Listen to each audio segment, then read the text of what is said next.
2, 1.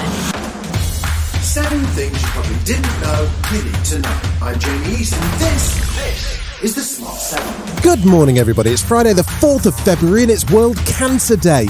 And a big happy birthday to Alice Cooper, Kimberly Wyatt, Patrick Bergen and Tim Boone. Thursday was a bad day for household budgets across the UK as energy regulator Ofgem announced a new price cap of £2,000 a year, a figure that's likely to push over a quarter of British households into fuel poverty. That's a rise of £693 for most households, and Chancellor Rishi Sunak was in the Commons to assure people that the government was ready to help. So the government is going to step in to directly help people manage those extra costs. Over the last year, the price of gas alone has quadrupled. And because over 85% of homes in Britain are heated with a gas boiler, and around 40% of our electricity comes from gas, this is hitting households hard. He's put together a package which consists of a £150 discount on council tax if you're in bands A to D and a £200 discount loan for domestic electricity customers, but you'll have to pay that back. Labour's Shadow Chancellor Rachel Reeves, however, is underwhelmed. Today's response by government was pretty underwhelming. £200 for bill payers, but that is on a buy now, pay later scheme. So £200 off bills from autumn this year, but then £40 added to bills for the 5 years after that. Boris's ongoing battle for survival continued on Thursday, and as the day unfolded, there were a series of departures from Downing Street, as 4 senior aides, including the Director of Communications, Boris's principal private secretary and his chief of staff, all made their apologies and picked up their coats. Another resignation was Munira Mirza, Boris's head of policy, who very publicly quit with a resignation letter that condemned Boris's inappropriate Jimmy Savile-themed attack on Keir Starmer. Chancellor Rishi Sunak says Munira will be a real loss. She was a valued colleague. I very much enjoyed working with her. And with regard to the comments, being honest, I wouldn't have said it. Spurred on by the internal condemnation, Mr Disco Party finally backtracked on his debunked attack on Keir. I'm talking not about the leader of the opposition's personal record when he was DPP, and I totally understand that he had nothing to do personally with those decisions. I was making a point about his responsibility for the organisation as a whole. In effect, he's saying that if someone's in charge of an organisation, they should be responsible for the actions of that organisation. Is that what he meant?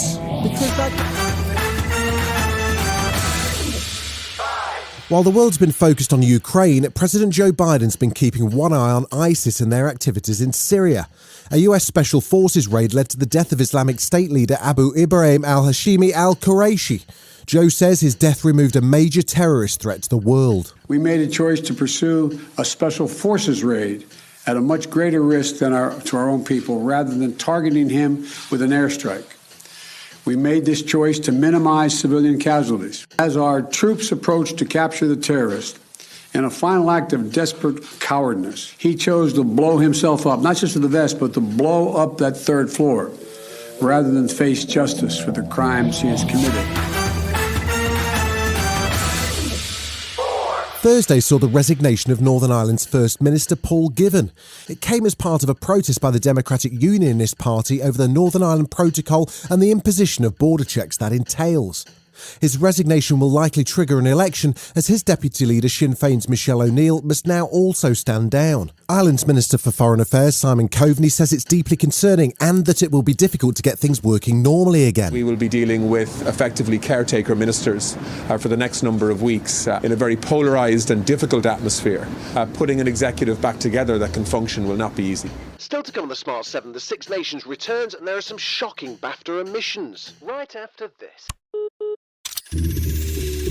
Welcome back.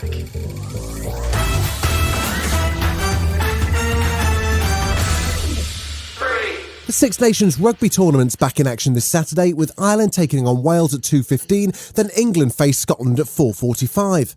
England coach Eddie Jones has shaken things up, appointing Tom Curry as England captain. Tom, who was born in 1998, the year the movie Titanic was released, is looking forward to the challenge. When you grow up, you dream about playing for England, don't you?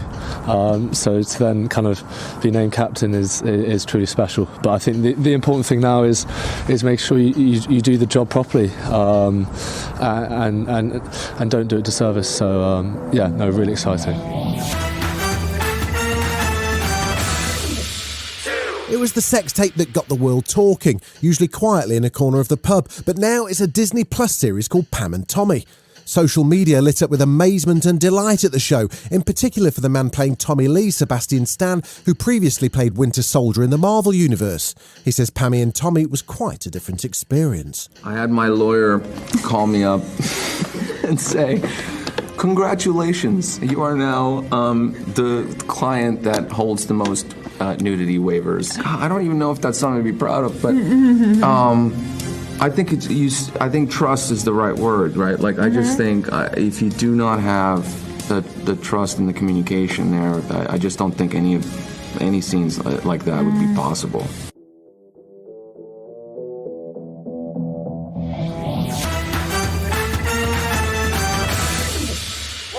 The BAFTAs are back for 2022 and it's been a surprising round of nominations, with a much wider and diverse list of nominees and also some startling omissions. There were no nominations for Kristen Stewart for her portrayal of Princess Diana in Spencer. Equally, Olivia Colman gets a night off for once as her role in The Lost Daughter goes unrecognised. Equally surprising was the omission of Spider-Man and Tick Tick Boom star Andrew Garfield, along with Nicole Kidman and Denzel Washington.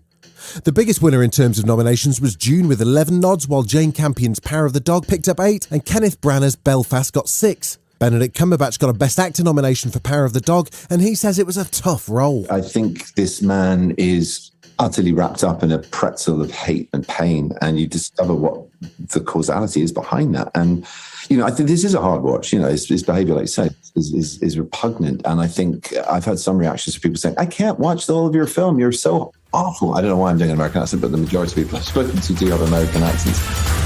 This has been The Smart 7. Wherever you're listening, do us a favour and hit the follow button. We'll be back tomorrow at 7 a.m. Have a great day. Written, produced and published by Daft Doris.